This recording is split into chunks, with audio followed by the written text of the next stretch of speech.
कहना है क्या? दस अरदास करे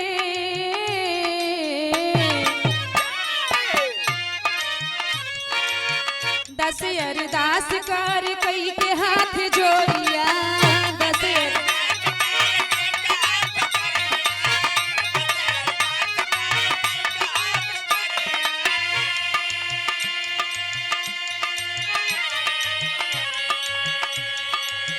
बट विश्वास आस पूरा दा मयारिया बट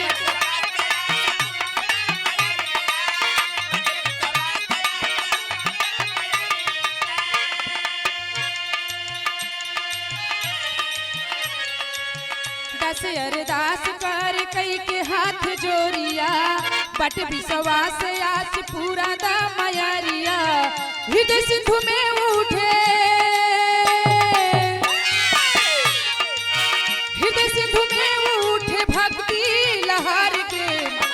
सिंधु में उठे भक्ति लहर के स्वर की देवी सजाए दे स्वर की देवी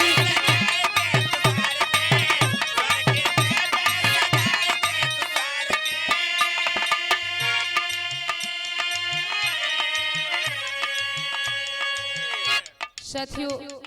ये बेटी माँ से प्रार्थना कर रही है कि ऐ माँ, ये बिटिया हाथ जोड़ करके कह रही है कि माँ आपके ऊपर मेरा पूरा विश्वास है। हृदय अगर आप जिस दिन इस बेटी को अपने हृदय से कृपा आशीर्वाद दे देंगी माँ तो उस बेटी का भी उद्धार हो जाएगा। लेकिन अंतरा के लाइन में कहना बाका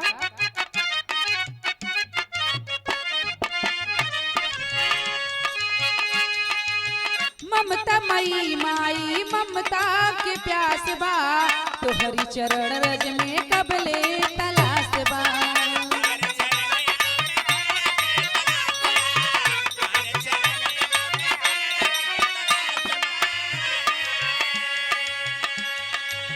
ममता मई माई ममता के प्यास बा तो हरि चरण रज में कबले तलाश बा बेटी जो हिला रहा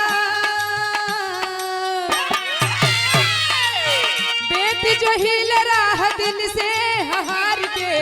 बेटी जो हिल रहा दिल से हार के स्वर की देवी सजाए दे तू स्वर की देवी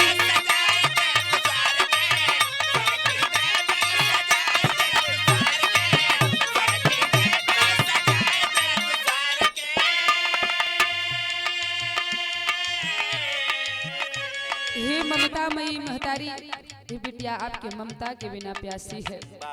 राउर चरण में सर झुका करके आपकी दर्शन की तलाश कर रही है माँ। ये बेटी आपकी इंतजार कर रही है, आपकी राह जो रही है माँ। लेकिन और ये कहना क्या है दूसरे लाइन में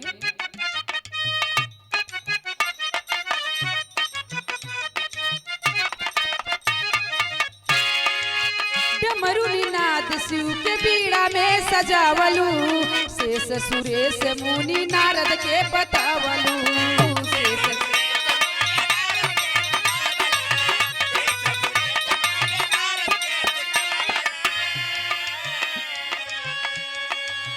डमरुनाद शिव के बीड़ा सजावलू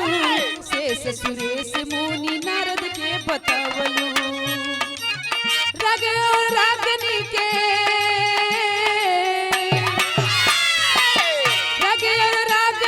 शरीरम सुधार से रगे और रागनी के शरीरम सुधार से स्वर की देवी सजाए दे स्वर की देवी जय हो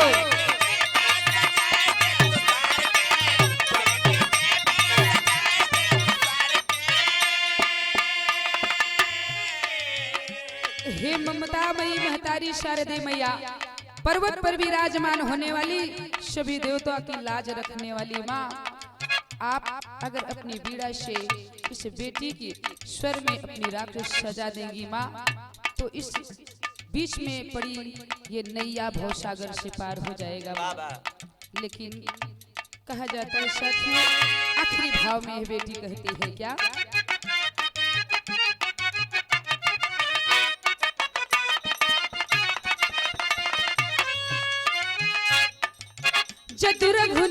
गुण लालता के दिहलू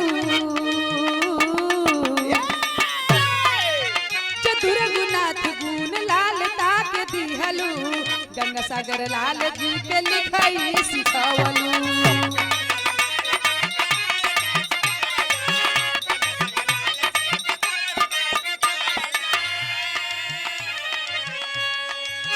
चतुर गुनाथ गुण लालता के दिहलू